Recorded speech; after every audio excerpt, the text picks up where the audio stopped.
pa din. Pag sinabing commitment kasi, yan yung tipong ano na, umulan, umaraw, magiging global ka.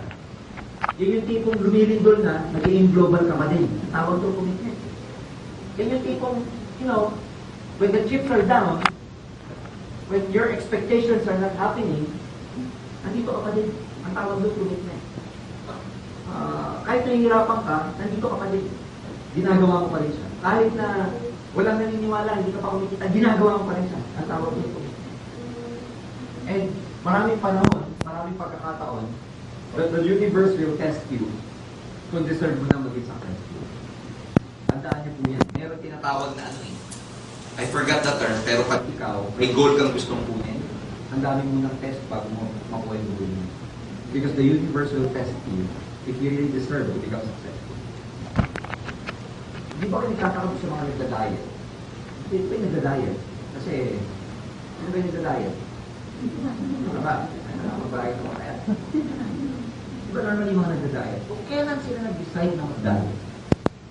Saka naman puso-puso handaan. Ito naman ang sarap lagi ng grupo. Tama ba? Nakapansin niyo ba yun?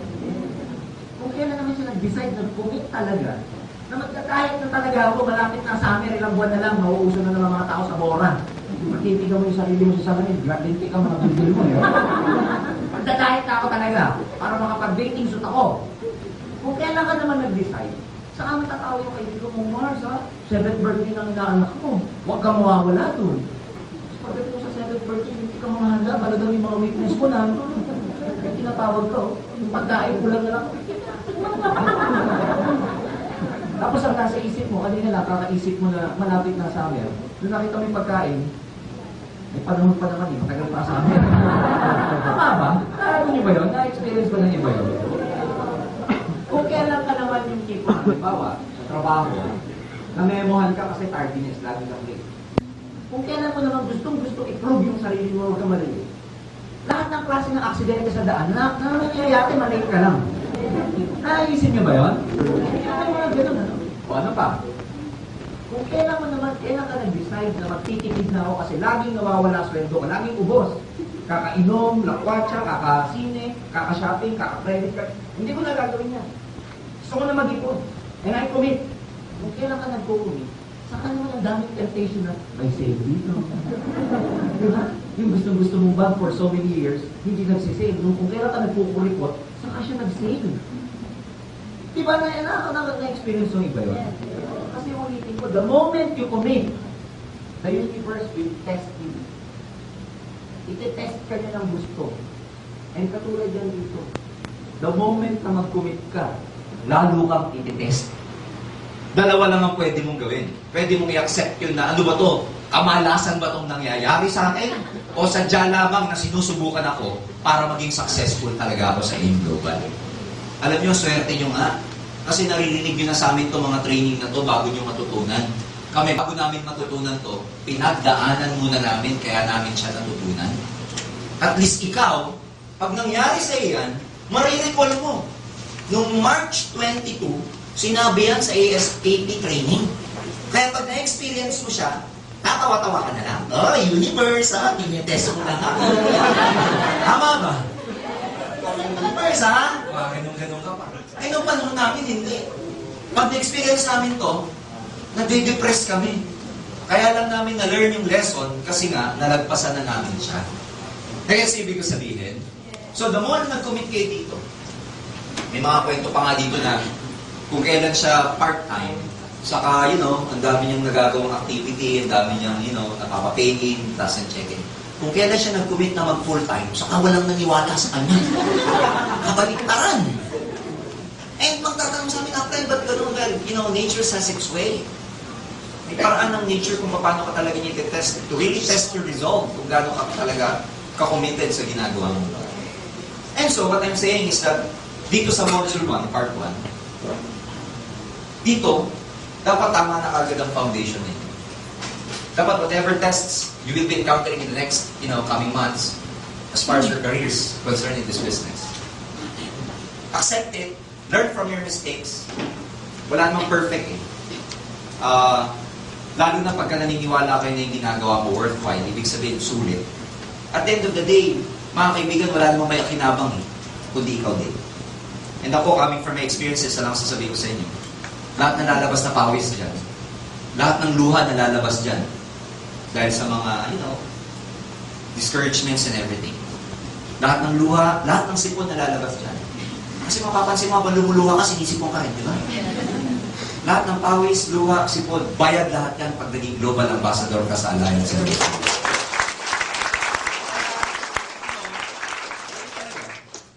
Ganun talaga. Kaya pagalingin niyo po yung sarili ninyo. Ang tawag ko dito yung foundation. Siyempre, wala namang building na tumatayo ng hindi malalim ang foundation. Pagkukay kayo dito. Kasi yung tataas na building ninyo, ito yung network niyo one day. Pero ang height ng network ninyo is dependent kung gaano kalalim ang foundation ninyo. So, saan kayo mag-i-invest? Sa building o sa foundation? Sa foundation. So, huwag niyo-pressure yung mga upline nyo na upline. 2 buwan na ako, wala pa yung 1.5, 1.5, 1.5. Walang ganyunan. Ganun talaga sa una. You never know. It's not the fault of your upline. It's not the fault of the industry. It's not the fault of the company. Our position is getting better every day. Believe me, as your business development officer, isa lang ang sasabihin ko. AIM Global is getting better and better and better every day. Our position is getting better. Siguro, naisip niyo naman yung text last night, no? For the Asia Pacific region, yung tinatawag na Consumer's Choice Award for the most outstanding MLM and direct sales company for the year 2010. Walang iba po. Yours truly, Alliance in Motion Global. Another award in terms of our products, yung C24/7. Ganun din. Sa Asia Pacific region as cited by the Consumer's Choice Award. Yung C24/7 is the most outstanding natural food supplement. So, ayan, nasa dyaryo pa. Di talaga naman ito, hindi na pa talaga. So, mga kaibigan, nasa momentum yung kumpanya eh. Mamaya magkukwento ako ng mga bagay tungkol sa networking and you will feel very fortunate na nasa network marketing industry na kayo ngayon. So, ito ang palalawinin natin, yung foundation. And, kaya ko ito sinasabi sa inyo kasi yung networking can be your career. It can be your career. Look at me, look at other people here in this business. Look at the other icons in this industry. Naging career namin siya eh. Hindi siya yung type na naging pagtawid. Hindi siya ganun. Hindi siya naging pang-survive for a lot of us. Ginawa namin siyang career. When you go to my house, you will see a lot of books in my house because of network marketing. I know a lot of networkers na may sarili pa silang secretary to follow up their prospects and customers. Meron akong isang alam na networker from Germany in the name of Rolf K. One of the top distributors in the whole world in terms of network marketing. Ginawa niya may sarili siyang building. Pinatayo niya sarili niyang building. Tapos, lahat ng grupo niya, yung mga managers niya, may kanya-kanyang cubicle sila sa buildings na yan. Tapos, pag pumasok ka dun sa building nila, merong customer service na mag-aasikaso ng lahat ng distributors. Na siya mismo, may sarili siyang office, may secretary siya. Networker, ha? And it can happen here, ladies and gentlemen. Pwede nyo siyang gawing career. Pwede kayong pumasok dito na kung gusto nyo, naka-necktie, naka-coat, bahala kayo, pwede nyo itong maging career. Kung gusto nyo pumasok dito na daig pa, mga uniforme ng mga nasa airline at bangko, pwede nyo gawin. It can be your career. And long-term to. In the States, ladies and gentlemen, there are over 3,000 network marketing companies. And believe me, ang dami pong yumayaman sa network marketing industry. And believe me, sa first world, pag sinabing network marketer ka, ang laki ng tingin sa'yo. This is really a career, ladies and gentlemen. Dito lang ang interpretation kasi natin, para siyang Tupperware, Natasha, pero ladies and gentlemen, kung gano'n siya i-perceive, life is just a matter of perception, sabi niya. Kung paano niya siya i-perceive, kung ang perception niya sa kanya maliit ang galaw mo, maliit ang tingin mo, maliit ang check-in mo. Kasi, ang galaw natin nakadepend sa belief. Tandaan niyo lagi sasabihin ko When you change what you believe in, your action changes too. Pinost ko yan nung isang araw. Pagka ikaw pinalitan mo yung belief mo, pati action mo nagbabago. Kaya pag ang belief mo rito maliit siya, ano action mo? Maliit. Petik-petik lang, pitik-pitik lang, jab-jab lang. Ano resulta mo? na ang action mo maliit, ang kapalit malaki. Wala pong ganun. It's the law of the universe, na kung ano yung tinanim mo, yun ang aanihin mo. Wala pa pong nangyari na, nagtanim ka ng apple, orange ang inaani mo. Wala pong ganun. Laging ang action mo, ang resulta mo, nakadepend lagi sa action mo. Yung action mo, nakadepend dito sa belief mo. Kaya pag hindi nyo pinalitan yung belief level ninyo, ang action mo hindi magbabago. Bakit kami nagpupuyat? Bakit kami nung nagsisimula ako ng networking ay iba?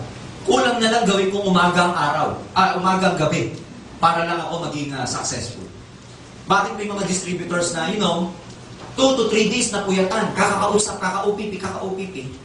Ladies and gentlemen, wala na kaming boses, sumahataw pa kami. Kumpara sa isang distributor, sumakit na ang likod, nasa gitna ng OPP, uuwi na. Pag tinanong bakit, sakit likod ko eh. Kumpara mo sa isang distributor, nilalagnat na, namamaga tonsil namin eh. Nagne-network pa rin kami. Kaya kami nila Michael Bitan. Kikita-kita kami sa opisina namin, namamaga mga tonsil namin. Parang lang ngayon. May mga lagnat na kami. Makikita kami pa rin kami sa opisina. Kaya huwag kayong magtaka bakit, ganun na resulta namin. Bakit? Iba yung belief na level ng kanya-kanyang tao. Iba-iba tayo. Pero one good thing about that, pagka ikaw, napagtayan mo yung belief level ng mga successful na tao, kung ano yung nakuha nila, makukuha mo rin. Hindi pwedeng hindi. Kaya, malakas ito. Nangyayari lang itong belief level na to, especially pag may mga trainings tayo, where you can, accumulate a lot of knowledge, where you can gather a lot of information. This can be a career. Kaya habang nagsisimula ka pala, tignan mo yung sarili mo na one day, part ng bahay mo, isang kwarto mo, gagawin mong opisina. May fax ka doon, meron ka doon computer, meron ka doon whiteboard, meron ka secretary, meron kang, file cabinet. Nakuha niyo ibig ko sabihin? This can be your career. Part of your bahay, meron ka isang library na puro libro ng network marketing at saka self-help books. Bigat mo na yun. Mangyayari yun kung paano siya tignan because this is just a matter of perception. Kami, bakit kami ganon? Simple lang. Ang lalim ng pagkakaintindi natin sa networking. And it can happen to everybody here. Di ba ang sarap nun? Na ikaw ang nagpapatakbo ng buhay mo, wala kang boss, etc. Hawak mo oras mo. And it can happen here. Depende kung paano kayo nagsisimula. Paano nyo ba sinisimulan ito? Pera lang ba? O gusto nyo munang matuto? Again, if you really want to become successful, change your mindset. Success happens between your 2 ears. Dito muna nangyayari, dito muna magbabago. To a lot of people, gusto nila magbago resulta nila, hindi muna nagbabago yung sarili. And yung sinasabi ng mga speaker na, totoo yun eh. Pag palakpak na, hindi mo magawa, pagyaman pa kaya. Nakakatawa yun, pero totoo po yun. If you cannot do small things, how can you expect to do bigger things? And ulitin ko, big result comes from big action. It's the law of the universe na pagka ikaw, ang sinabi kasi law of the universe, it's the physical laws. Pag ikaw may init siya pataas, ano gangyari? Bababa talaga yung sa ayaw at sa gusto mo. Ganun din dito. Pag tinrabaho mo siya, belief mo, mataas, etc., magkakaroon ka talaga ng result. Hindi pwedeng hindi. It's just a matter of time. May training pa kami dyan. Makalaman nyo na minsan ang time, illusion lang ang time. Pag tinignan mo siya between point A and point B towards getting your success, nagsisimula ka dito,